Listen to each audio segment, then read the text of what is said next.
हमारा हिस्ट्री का या बोल सकते हो EVS 2 का चैप्टर 10 करने वाले, जिसका हम हिस्टोरिक पीरियड, इसके हम क्वेश्चन करेंगे। ओके, इसके लिए आप वीडियो आखिरी तक जरूर देखना। लेकिन इससे पहले अगर आप हमारे चैनल पर नए हो तो चैनल को सब्सक्राइब करो और बेल आइकन को प्रेस करो, ताकि आपको हमारे आगे के भी वीडियोस मिलते रहे। और इसी वीडियो के कमेंट सेक्शन और डिस्क्रिप्शन बॉक्स में मैंने एक प्लेलिस्ट का लिंक दिया है, जिस पर आप क्लिक करोगे तो आपको हमारे सारे वीडियोस मिल जाएंगे। ओके, तो यहाँ पे देखो, आपको पहला क्या है, फिल इन द ब्लैंक्स, मतलब हमें खाली जगहों को भरना है। फर्स्ट का इसमें, the art of writing was developed in all ancient civilisation. यहाँ पे देखो आपका आंसर का राइटिंग, मतलब कि जो राइटिंग की कला थी, जो लिखने की कला थी, वो जो पुरानी सभ्यता, मतलब जो पुराने समय के लोग रहते थे, सब लोगों ने सीख लिया था। ठीक है, अब देखो सेकंड का, with the rise of the ancient civilisation the new stone age came to an end. देखो यहाँ पे आंसर क्या है, न्यू। यहाँ पे क्या बोल रहे हैं कि जैसे जैसे एंशियंट सिविलाइजेशन बढ़ी, तो जो हमारा स्टोन एज था, न्यू स्टोन एज था, उसका अब क्या हो गया, अंत आ गया, वो खत्म हो गया। तो देखो कैसा था, ओल्ड स्टोन एज था, तो जब न्यू स्टोन एज आया तो ओल्ड स्टोन एज खत्म हो गया। तो जब यहाँ पे हमारा आया एंशियंट सिविलाइजेशन, तब यहाँ पे क्या हुआ, हमारा जो न्यू स्टोन एज है वो खत्म हो गया। ओके, अभी वो थर्ड क्या है, the tradition of thought skills and efforts give rise to various arts. यहाँ पे आपका आंसर क्या, आर्ट्स। आर्ट्स मतलब कला। क्या बोल रहे हैं कि जो ट्रेडिशन रहता है, जो रीति रिवाज रहता है सोचने का, हुनर का, या तो एफर्ट्स का, ये सब ने किसको राइज दिया, किसको ये सबसे क्या राइज हुआ, आर्ट्स। मतलब जो लोगों में कला रहती है वो, ठीक, जो लोगों में हुनर रहता है आप बोल सकते हो, उसको बढ़ावा मिला। फोर्थ क्या है, language was enriched with the exchange of thoughts and ideas. यहाँ पे आपका आंसर क्या, लैंग्वेज। क्या बोले, जो हमारी भाषा रहती है उसमें बहुत सारे थॉट्स और आइडियाज़, ये सब उससे भरी रहती है। मतलब कि सोचने के उसमें रहता है, और जो आइडियाज़ नए नए रहते, जो नए नए विचार रहते हैं, वो लैंग्वेज से हम एक दूसरे के साथ एक्सचेंज करते हैं। ठीक है, अब देखो यहाँ पे फिफ्थ में क्या है, culture which flourished in new stone as were based on agricultural way of life. देखो यहाँ पे क्या बोल रहे हैं कि जो भी कल्चर थे, या बोल सकते हो आप, जो भी संस्कृति ये सब थी, जो भी कल्चर्स थे, वो जो जो भी फ्लरिश हुए, जो जो भी नए कल्चर बने न्यू स्टोन एज में, वो सब एग्रीकल्चर के ऊपर बेस्ड थे। मतलब कि खेती बाड़ी जो रहती है, खेती पर, उस पर बेस होकर बने थे। ओके, मतलब कि खेती बाड़ी पर निर्भर थे। ओके, अब देखो यहाँ पे आपको सिक्स में क्या दिया गया है, the Egyptian king was known as pharaoh. ठीक है, यहाँ पे आपका फेरो आंसर है। मतलब कि जो इजिप्ट के जो किंग थे, पहले के जो राजा थे, उनको फेरो नाम से जाना जाता था। ठीक है, अब देखो आपको क्वेश्चन नंबर 2 में क्या है, यहाँ पे आपको बोल रहे हैं, answer the following questions in one sentence each. मतलब एक वाक्य में आपको जवाब देना। पहले क्या है, where did the people in new stone age establish their village settlements. यहाँ पे देखो क्या बोल रहे हैं, यहाँ पे देखो ये सेटलमेंट्स के बीच में, यहाँ पे आपको स्पेस नहीं आएगा, मैं बताता हूँ कैसे लिखना है। देखो इस तरीके से आएगा आपका। ठीक है, तो यहाँ पे क्या बोल रहे हैं, देखो कि न्यू स्टोन एज में लोग अपना जो विलेज सेटलमेंट, जो बस्ती रहती थी, वो कहाँ पे बनाते थे। तो आपका आंसर क्या है, the people in the new stone as established there village settlements on the bank of river. मतलब क्या बोल रहे हैं कि जो न्यू स्टोन एज के समय जो लोग रहते थे, वो लोग अपनी बस्ती नदी के किनारे बनाते थे। ठीक है, ताकि खेती ये सब करने में उनको आसानी हो, पानी मिल जाए नदी से, ये सब रीज़न से। सेकंड क्या है, यहाँ पे देखो सेकंड में आपको बोले, what articles for the Harappan craftsman skilled eight making. देखो क्या बोले यहाँ पे कि जो हरप्पन क्राफ्टमैन थे, जो ये हरप्पन जो ये कारीगर थे, ये लोग किस चीज़ को बनाने में माहिर थे। तो आपका आंसर क्या है, the Harappan craftsman were highly skilled in making bronze objects and beads from semi precious stones of different colours. क्या बोल रहे हैं, जो ये हरप्पन क्राफ्ट्समैन थे, जो ये कारीगर थे हरप्पन, तो ये लोग देखो क्या किस चीज़ में माहिर थे, ये लोग ब्रॉन्ज के जो ऑब्जेक्ट्स रहते हैं उसको बनाने में, मतलब कि जो पीतल के जो भी सामान रहते थे उसको बनाने में, ब्रॉन्ज मतलब पीतल होता है। ठीक है, उसके बाद देखो क्या है यहाँ पे आपको बीड्स। देखो यहाँ पे बीड्स मतलब क्या, बीड्स मतलब क्या होता है आपको, आपको पता है, बीड्स मतलब होता है कि जो माला रहती है वो। ठीक है, तो क्या बोल रहे हैं कि, और वो लोग जो कारीगर थे, हड़प्पन कारीगर, वो लोग अलग अलग पत्थर की, जो कलरफुल पत्थर रहते थे, उसकी माला बनाने में भी वो लोग माहिर थे। ठीक है, थर्ड क्या, अभी देखो, in what form are the return records available. क्या बोल रहे हैं कि कौन से फॉर्म में, कौन से रूप में जो रिटर्न रिकॉर्ड रहते हैं वो अवेलेबल रहते हैं, हमें मिलते हैं। तो आंसर क्या है, the return records are available in the form of inscriptions, manuscripts, books, etcetera. Okay, तो यहाँ पे देखो क्या बोल रहे हैं यहाँ पे बोल रहे हैं कि जो रिटन रिकॉर्ड्स जो आज अवेलेबल है वो इंस्क्रिप्शंस के फॉर्म में है या तो मान्यूस्क्रिप्ट। देखो इंस्क्रिप्शन मान्यूस्क्रिप्ट मतलब क्या बोल सकते हो आप, कोई भी चीज़ पे लिखा हुआ, पत्थर पे या तो बुक में लिखा हुआ, ठीक है, ऐसे रिकॉर्ड्स अवेलेबल है। और एक बुक्स में भी हमें रिकॉर्ड मिलते हैं जो पहले के समय में लोगों ने लिखा था, ठीक है। अब देखो आप आगे फोर्थ में आपको क्या दिया गया है, यहाँ पे बोल रहे हैं which period began when the new stone age came to an end. क्या बोल रहे हैं कि जब न्यू स्टोन एज का अंत हुआ तो कौन सा पीरियड, कौन सा समय शुरू हुआ, कौन सा युग शुरू हुआ। तो आप कैसे कहता the historic period began when the new stone age came to an end. क्या बोल रहे कि जब न्यू स्टोन एज का अंत हुआ तो हिस्टोरिक पीरियड शुरू हुआ, ठीक है।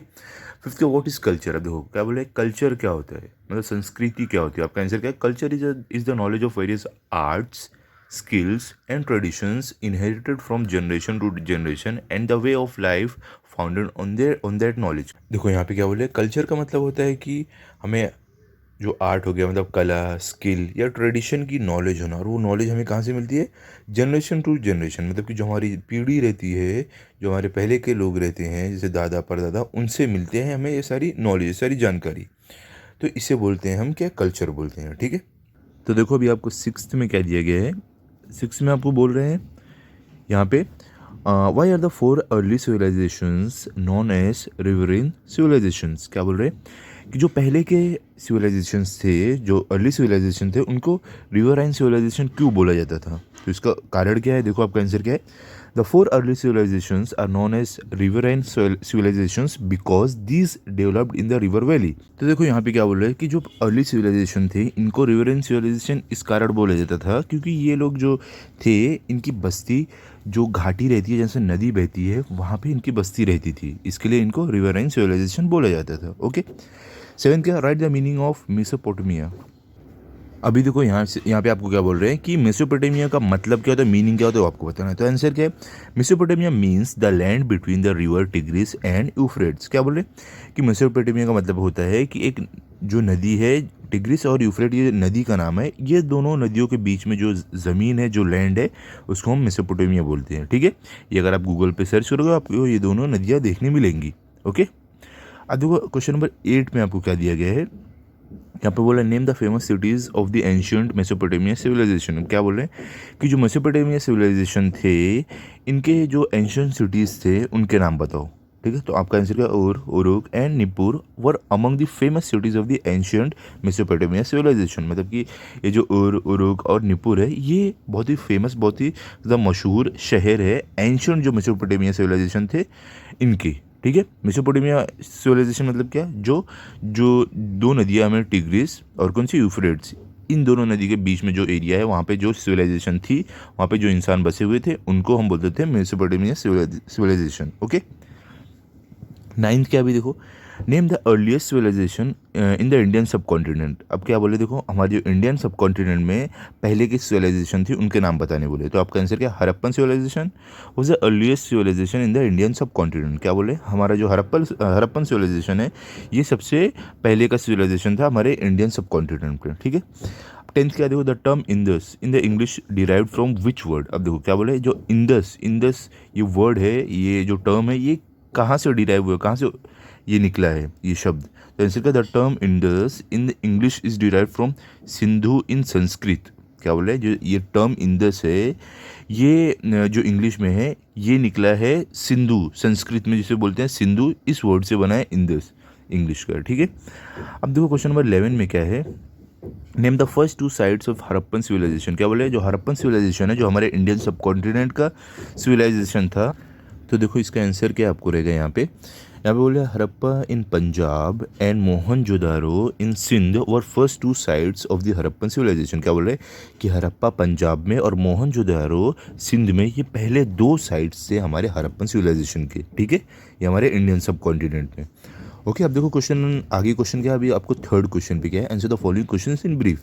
यहाँ पे आपको थोड़े बड़े यहाँ पे बड़े वाक्य में आंसर्स लिखने हैं, मतलब ज़्यादा आपको बड़ा आंसर रहेगा। तो पहला क्या है, what are some of the well known characteristic of Harappan cities. क्या बोले कि जो हड़प्पन सिटीज़ है, जो शहर है, इनके जाने माने कैरेक्टरिस्टिक क्या है, मतलब इनकी खूबी क्या है, तो आंसर क्या है, the well known characteristic of Harappan sites cities are, मतलब कि जो जाने माने खासियत है हमारे हरप्पन जो सिटीज़ है, जो शहर है, उनकी क्या है, सिस्टमेटिक टाउन प्लानिंग, मतलब कि जो भी वहाँ पे टाउन रहता था वो एकदम सिस्टमेटिक तरीके से रहता था, एकदम अच्छे से बना हुआ रहता था। The houses were built in blocks created by parallel roads that crossed each other at the right angle. क्या बोल रहे हैं यहाँ पे, जो घर रहते थे वो ब्लॉक्स में बने रहते थे और उनके पैरेलल में, मतलब उनके आमने सामने रोड रहते थे, ठीक है, जो सही जगह से मुड़ते थे, जैसे कि आज के समय में होते हैं। थर्ड क्या है, huge granaries and spacious houses. देखो ग्रेनरीज मतलब क्या होता है, मतलब कि जो अनाज ये सब रखने के लिए जो रहता है रूम, जिसको हम क्या बोलते हैं, आप स्टोरेज हाउस भी बोल सकते हो, ठीक है। स्पेशियस हाउसेज मतलब, स्पेशियस मतलब कि विशाल, मतलब बहुत बड़े। तो यहाँ पे क्या बोल रहे हैं कि और उस समय पे कैसा रहता था, बड़े बड़े जो अनाज ये सब रखने के लिए जो रहता था रूम, जिसे हम गोदान बोलते हैं वो, और बड़े बड़े घर रहते थे, ठीक है। फोर्थ क्या, concern for public hygiene indicated by bathrooms and latrines in every house and covered drainage system. क्या बोल रहे हैं कि साफ सफाई पब्लिक में रहनी चाहिए, इसका हमें इससे पता चलता है क्योंकि हर एक घर में अलग से बाथरूम और लेट्रिन रहती थी, और जो भी वहाँ पे ड्रेनेज सिस्टम, जो नाला रहता था जहाँ से घर के जो भी पानी बहता था टॉयलेट का, बाथरूम का, तो वो अच्छे से कवर रहता था। इससे हमें मालूम पड़ता था कि उस समय के लोग कितना साफ़ सफाई का ध्यान रखते थे। फिफ्थ क्या है, carefully constructed private and public wells. और क्या रहता था उस समय पे, एकदम अच्छे से जो प्राइवेट और पब्लिक जो वेल्स, मतलब जो कुएँ रहते थे, उसको एकदम अच्छे से बनाया जाता था, ठीक है। तो ये हमें मालूम पड़े हैं कुछ खूबी हरप्पन सिटीज़, जो हरप्पन जो शहर रहते थे उनकी, ठीक है। अब क्वेश्चन नंबर 2 पे आते हैं। क्वेश्चन नंबर 2 में क्या, what made the soil on the banks of the river Nile fertile. क्या बोल रहे हैं कि जो रिवर नाइल, ये जो हमारी रिवर है, इसकी जो बैंक, मतलब इसके जो आजू बाजू मिट्टी रहती थी वो उपजाऊ कैसे होती थी। तो आपका आंसर क्या है, the river Nile gets flooded every year. क्या बोल रहे हैं कि जो रिवर नाइल है वो हर साल वहाँ पे बाढ़ आती थी उस नदी में। The land along her banks has become very fertile due to floods deposits. तो देखो यहाँ पे क्या बोल रहे हैं कि क्योंकि जो बाढ़ का पानी रहता था वो हमारी जो नदी है नाइल, इसके आजू बाजू आके जमा होता था, इसके लिए उसकी जो मिट्टी रहती थी उपजाऊ हो जाती थी, ठीक है, ज़्यादा फर्टाइल हो जाती थी। थर्ड क्या है, अभी देखो आपको, small embankments were built on the river to store the flood water. और क्या बोले कि छोटे छोटे एम्बैंकमेंट, मतलब छोटे छोटे ऐसे क्या बोलते हैं, मेड़ बना के मिट्टी से ऐसे वहाँ पे क्या करते, पानी जो बाढ़ का पानी तो जमा किया जाता था, ताकि उससे क्या हो, जो हमारी नदी के किनारे की जो मिट्टी है वो फर्टाइल बने। After the soil in the flood water settled to the bottom the water was use for irrigation. और क्या बोल रहे हैं कि जब वो बाढ़ का पानी जो रहता था, उसमें जो मिट्टी रहती थी वो जब सेटल हो जाती थी, नीचे बैठ जाती थी, तो उस पानी को जो लोग ऐसे मेड़ बना के पानी जमा करते थे, उस पानी को इरिगेशन के लिए, मतलब कि खेत की सिंचाई करने के लिए इस्तेमाल करते थे। अभी देखो आपको क्वेश्चन नंबर 4 में कह दिए गए, right short notes on the following. पहले क्या है, characteristic of Harappan earthen pots. आप देखो क्या बोल रहे हैं कि जो अर्थन पॉट्स, मतलब कि जो मिट्टी के मटके बनाए जाते थे हरप्पन टाइम में, तो उनकी कैरेक्टरिस्टिक, उनकी खासियत क्या है, तो वो आपको बताने बोला गया है। तो यहाँ पे देखो आपको आंसर क्या है, the Harappan earthen pots were well baked and red in colour. क्या बोले, जो हरप्पन अर्दन पॉट्स, जो मतलब कि जो हरप्पन मिट्टी के मटके रहते थे, उन्हें अच्छे से पकाया जाता था और वो लाल रंग के होते थे, ठीक है। सेकंड क्या है, these were laid with beautiful designs like peepal leaves and fish scales. क्या बोल रहे हैं कि इन पर बहुत ही सुंदर डिज़ाइंस बनाए जाते थे, जैसे कि पीपल की जो पत्तियाँ रहती है वो, और जो मछली के जो स्केल्स, जो उनके ऊपर की स्किन जो स्केल्स रहते थे, वो वैसे डिज़ाइन बनाकर, ठीक है।